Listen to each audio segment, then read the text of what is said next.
My name is Riley Thomas, and I come from a family where the image was everything.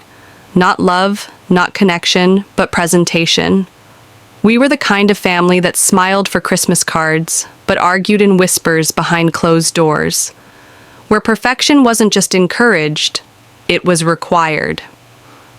My mother, Clarissa, was a former debutante turned charity board queen. My father, Gregory, ran a mid-sized financial firm and believed that self-made meant inheriting a company and tripling it while pretending to be humble. And our family motto, though never spoken, might as well have been printed in gold: keep up appearances at any cost.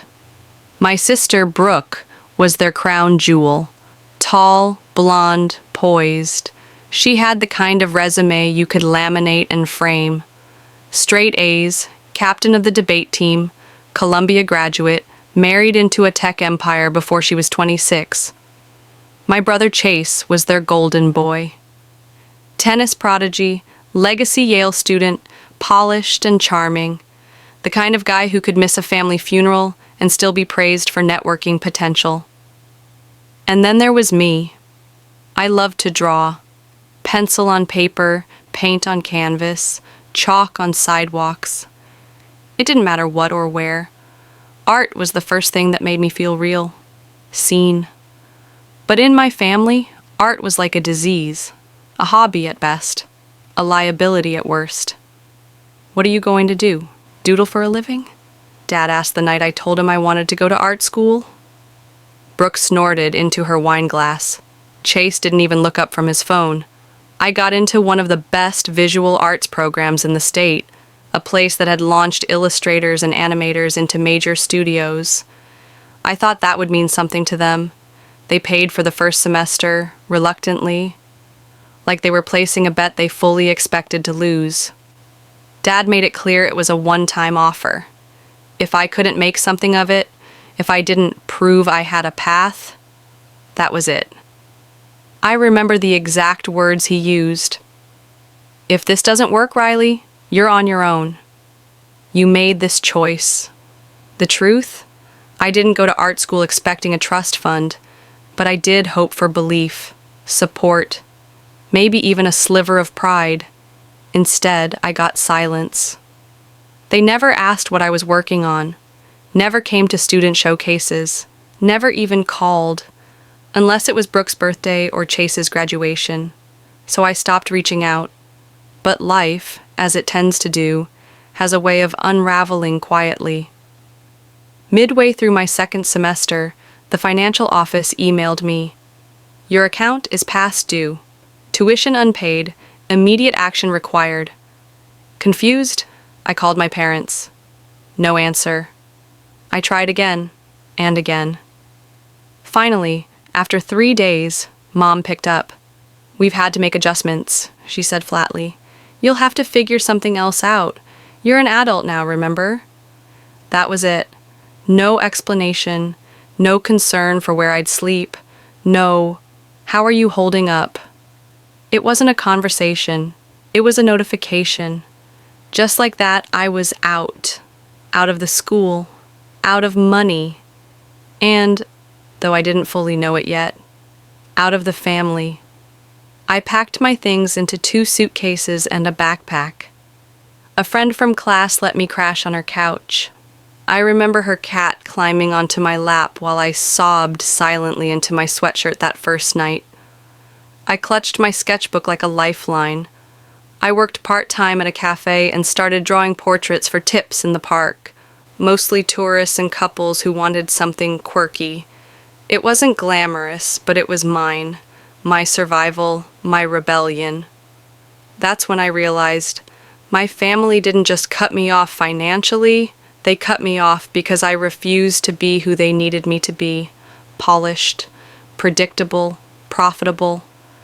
I was the poor kid, the disappointment, the one who chose pencil over profit. And as I'd soon find out, they didn't just forget me, they erased me. You'd think when a family cuts you off, it's loud, explosive, dramatic, maybe even cruel. But mine did it quietly, like brushing lint off a sleeve. Like I was just a speck they no longer wanted clinging to their tailored lives. After the tuition cut off, no one followed up. No one asked where I'd go or if I had enough to eat. They just went on, like I never existed. The friend who let me crash, Kayla, was a classmate I barely knew. But she saw something in my face the day I emptied my dorm. I told her it was just a misunderstanding with the financial office. She didn't ask questions, just handed me a house key. I stayed on her couch for 8 weeks. I folded her laundry, cooked eggs, pretended to sleep through the sound of her boyfriend's video games, and every night before bed, I drew sketches of strangers I'd seen on the subway, shaky self-portraits, a series of imaginary homes I might live in someday. If life ever softened, that couch became my first real home. Not because it was comfortable, it wasn't. But because it was the first place I ever felt seen without needing to be impressive. Money was a shadow that followed me everywhere. I took the first job I could get, a local coffee shop called Grind Theory, with mismatched mugs and a leaky espresso machine. I worked open to close 3 days a week. On the weekends, I helped clean offices in Midtown, vacuuming fluorescent-lit floors while listening to jazz playlists and podcasts about resilience. My favorite podcast host always said, "Don't wait for a rescue. Become the person you needed when the world left you behind." So that's what I tried to do. I ate instant ramen, wore the same jeans 4 days in a row, cut my own bangs in the mirror with nail scissors, and every time a customer raised their eyebrows at my chipped nails or my patched-up coat, I smiled with the kind of grace they hadn't earned. There were moments I almost reached out, like when Brooke posted about her new waterfront condo, or when I saw Chase in a Forbes article about young entrepreneurs to watch. But then I remembered the last thing Dad said to me, "If you walk out that door, don't expect it to open again." And I didn't. I stopped knocking, stopped hoping. The worst part wasn't being poor, it was being forgotten. The holidays were the hardest. Thanksgiving passed without an invitation. No text, no call, just Brooke's Instagram story, gold-lit centerpieces, a turkey the size of my rent, and a caption that read, "Grateful for family." Christmas was worse. I bought a $5 secondhand sweater and lit a tea light in a mason jar like it was some kind of makeshift fireplace. Kayla was with her family. The apartment was quiet. I sketched a picture of myself in the corner of a lavish dining room, my chair empty, plate untouched, and then I tore it in half. But somewhere in all that silence, a shift began. Small, quiet, but real. A tourist at the park asked for a portrait. I drew him in 15 minutes, gave it to him with a tired smile. He handed me $40. I almost cried. The next day, I brought a cardboard sign. Custom portraits, pay what you want. I drew families, kids, dogs. A couple asked if I did digital work. I said yes, even though I didn't, then spent all night learning. I opened an Instagram account for my art, started posting time lapses, sketches, reels. Every comment felt like a drop of water in a well I thought had gone dry. People saw me, not because I was wealthy, not because I had the last name Thomas, but because I had something real to say. Then came the email from home, or more specifically, from Brooke. Subject line, family update. No greeting, no Riley. Just an attachment. A PDF itinerary for her upcoming wedding, ceremony at a vineyard, custom cocktails, a dress code, and at the bottom, "We'd love to have everyone there. Let us know by next week." No personal note, not even a sentence, but something in me ached. Was this an olive branch? A trap? A test? I showed it to Kayla. She read it twice, then asked, "Do you want to go?" I didn't know. Part of me wanted to ignore it, delete it, Pretend it never came. But another part, the part that still remembered birthday breakfasts and bedtime stories, whispered, maybe they've changed. Maybe they want you back. So I said yes. I circled the date on the calendar, and I started saving. I didn't know it then, but I wasn't walking into a family reunion. I was walking into a reckoning. The wedding day arrived like a storm I'd been pretending wasn't coming. Sunny skies, perfect weather, everything I wasn't feeling inside. I'd saved for 2 months just to look like I belonged. Rented a deep navy dress with lace sleeves, the kind that skimmed the body without clinging too tight. Bought a pair of barely worn heels from a thrift store and patched the sole myself. My nails were done at home, using a nude polish that was starting to chip. My curls were pinned back with a single gold clip, borrowed from Kayla, because gold matched the invitation theme. Dress code, evening formal, champagne palette. The wedding was at a vineyard estate an hour out of town. I took a bus, walked a quarter mile from the stop to the gates, watching luxury cars glide past me as if I were invisible. When I arrived, the estate looked like a movie set. White orchids hung from archways. Golden ribbons fluttered from every chair. A string quartet played something delicate under the shade of trimmed olive trees. And there they were, my family. Standing at the center of it all like royalty at a coronation. Brooke sparkled in designer lace, holding a mimosa and laughing with bridesmaids. Chase posed for photos with guests, his pocket square perfectly folded. Mom stood near the cake table, directing vendors with clipped instructions. And Dad, he was holding court with other men in suits, his arm wrapped casually around a scotch glass. Not one of them noticed me. I stood there for a moment, holding my small purse like a shield. No one greeted me, no one turned.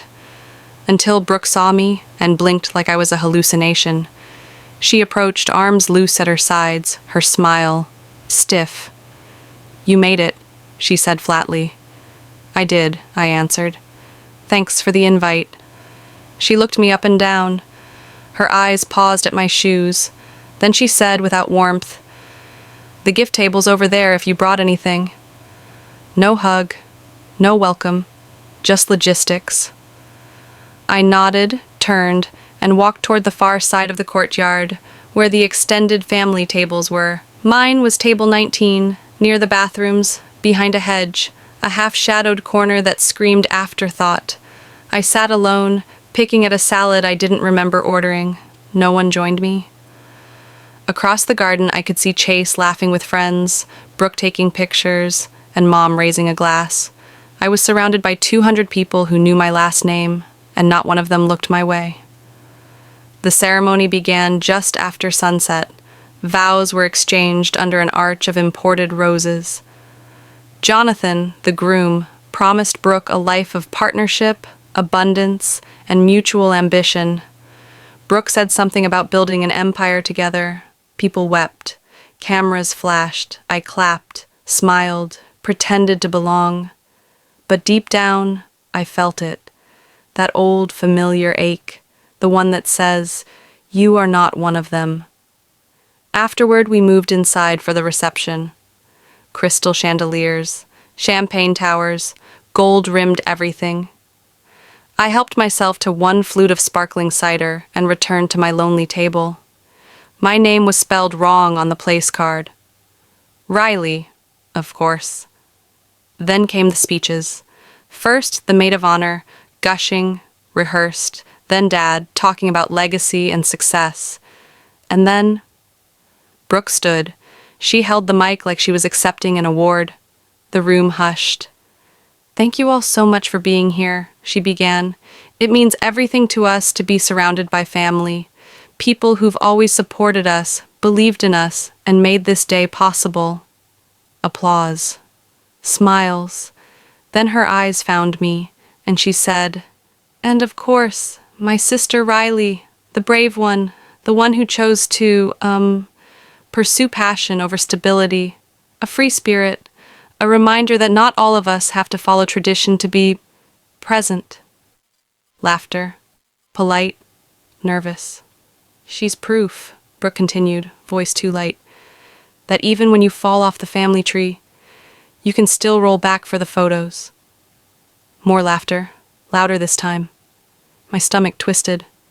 I forced a smile, the kind you wear like armor. And then, Dad raised his glass and added, "At least she still looks the part." Mom chimed in, "She's like a Monet, from a distance, beautiful, just don't look too close." That one got real laughter, louder, sharper, crueler. I sat frozen, fingers clenched around my napkin under the table, the cotton twisting like rope in my lap. I didn't cry. Not then, not in that room. But I looked down at my shoes, those shoes I'd spent hours cleaning, and I felt shame creep in like a tide I couldn't stop. I wanted to leave, wanted to disappear. And then, something unexpected happened. From the head table, Jonathan, the groom, stood. He didn't smile, didn't laugh. He just set down his glass, walked slowly across the room, and headed straight for my table. People stopped talking, stopped chewing, and I just stared at him, unsure what was about to happen. He reached my table, pulled out a chair beside me, and sat. Then, quietly, he said, "I'm sorry. That wasn't okay." I blinked. He wasn't looking for attention, wasn't making a scene, just sitting beside me, the one person in that entire room who saw what was happening and decided to say something. And that was the moment everything started to change. Not with a shout, not with a fight, but with one unexpected act of human decency. For a moment, I didn't say anything. I couldn't. Jonathan, the groom, the golden boy, my sister's future, was sitting beside me at a wedding that wasn't supposed to include me beyond a name card. And he wasn't whispering apologies or trying to make it go away. He was facing it. The room hadn't quite frozen, but it was holding its breath. From the head table, Brooke stared like she'd seen a ghost. Mom clutched her champagne glass tighter. Chase leaned forward, trying to hear. "I didn't know they'd say that," Jonathan continued, voice quiet but firm. "If I had, I wouldn't have let it happen." He didn't say, "your family." He said they, like he was separating them from me, like he already knew what I had learned the hard way. I didn't belong, but not because I failed, because I refused to lie to keep my seat at their table. I managed a nod, tried to speak, but nothing came out. My throat was tight with a decade of swallowed words. Jonathan stood up. The room watched him like he was about to give a toast. He didn't. He walked to the microphone. Brooke looked confused, motioned for him to sit. Mom shook her head, but he didn't stop. "I just want to say something real quick," Jonathan said, eyes scanning the guests. "This night is supposed to be about love, about partnership, about family." He paused. But what I just witnessed at that table, the jokes, the dismissals, that wasn't love, that wasn't family. You could hear forks hit plates, napkins shifting. Riley didn't ask to be put on a pedestal. She didn't come here demanding recognition or praise.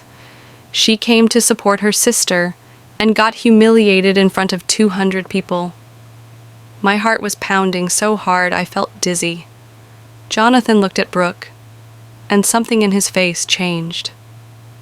If this is the family I'm marrying into, I need to ask myself what that really means. Brooke's smile shattered, whispers erupted, because I'm not okay with cruelty disguised as humor. I'm not okay pretending someone doesn't matter just because they chose a different path. He glanced back at me, then back at the mic. "So I'm going to take a walk, and if anyone here feels the same, you're welcome to join me." He put the mic down and walked out the main doors. Just like that. The room exploded. Guests started murmuring, Confused, nervous, awkward, Brooke stared blankly at the mic like it had betrayed her. Mom stood up. "Ungrateful," she hissed. "He's just like you." I stood too, but not to argue. I picked up my purse, tucked my napkin under my plate, and walked toward the exit. No drama, no shouting, just dignity. As I passed the tables, some people looked away, some offered awkward nods, a few avoided eye contact altogether, the same way they did when I was poor and invisible and inconvenient. Halfway to the door, a voice called out, "Riley." I turned. It was Jonathan's mother.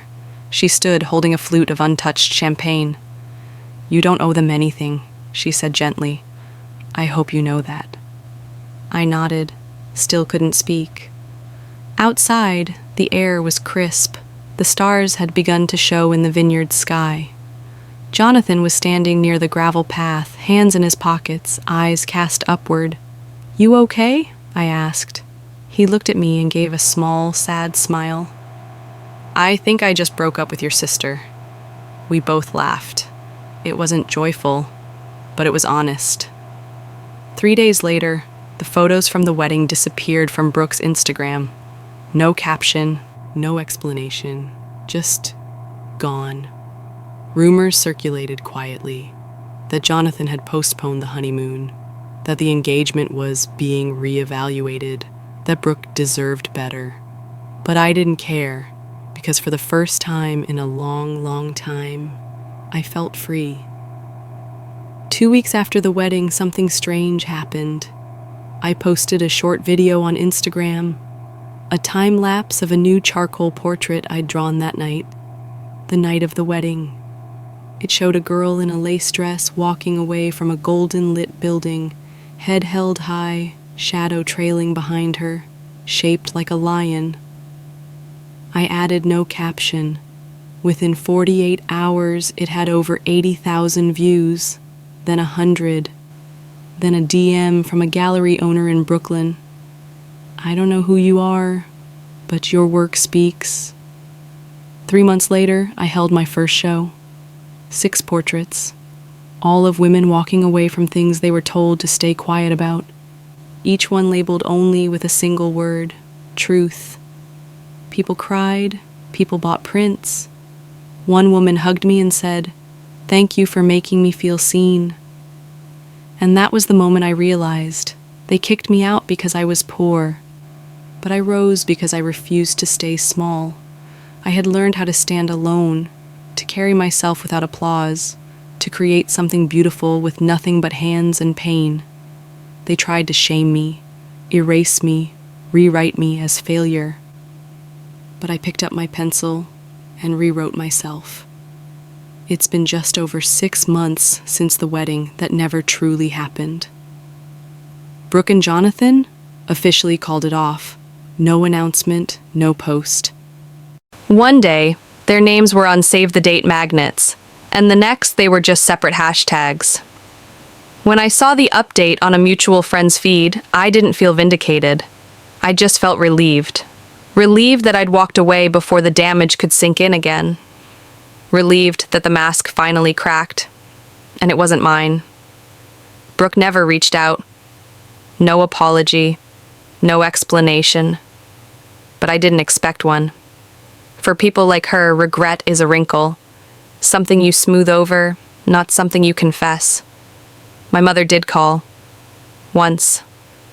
I stared at the name on my screen for 5 minutes before picking up. Her voice was clipped, tired.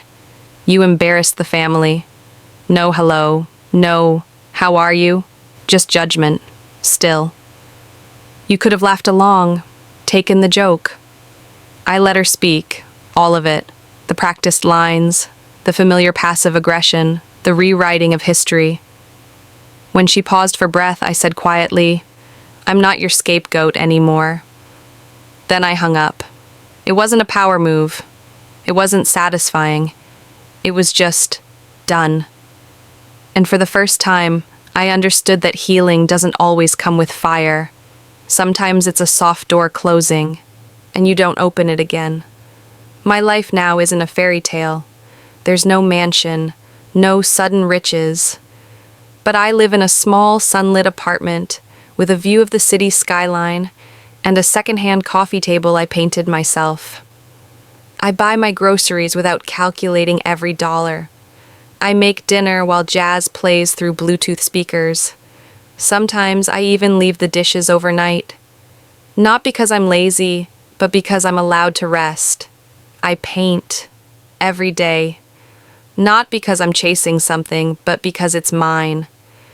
I teach workshops twice a week at a community center for at-risk teens. Some of them remind me of who I was at 18, hopeful, hurt, hungry for something they don't yet know how to name. One of them, a girl named Layla, once asked me, "How do you know when you're healed?" And I told her the truth. When your silence finally feels like peace and not fear. Last month, one of my prints was featured in a small gallery show downtown. It was titled, "The Cost of Keeping Quiet."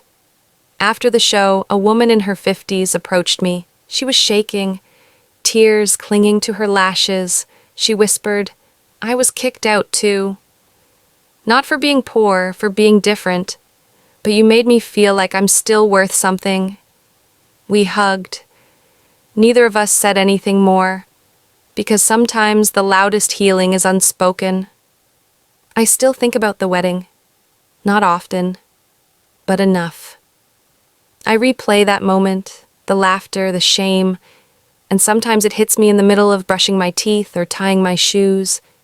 But the memory that always overrides it is Jonathan standing beside me, quietly, without fanfare, choosing decency when no one else did. A few weeks ago, I got a message from an unknown number. It was Jonathan. "Hope your art is still making noise. Just wanted you to know." That night changed everything for me. I walked away from more than a wedding. I walked toward the kind of person I want to become. Thank you. I didn't reply. I didn't need to. Some connections are complete without continuation. And here's the real truth. They kicked me out because I was poor. But poverty, the kind they feared, wasn't what broke me. What nearly broke me was believing them. Letting their silence convince me I was worthless. I see it differently now. Being poor taught me more than any family estate ever could. It taught me how to survive, how to love without conditions, how to rebuild from nothing and still walk into rooms with my chin up. It taught me that shame is something you return, not something you carry. I don't chase their approval anymore. I don't need a seat at their table. I built my own, messy, handmade, uneven, but strong. I fill it with people who bring laughter and stories and homemade bread. People who know what it means to fall and still show up anyway. I am not their failure. I am my own proof that even when the world calls you nothing, you can still become something. So no, I didn't leave that wedding with a bouquet. I didn't toast or twirl or smile for photos under fairy lights. But I did leave with something better.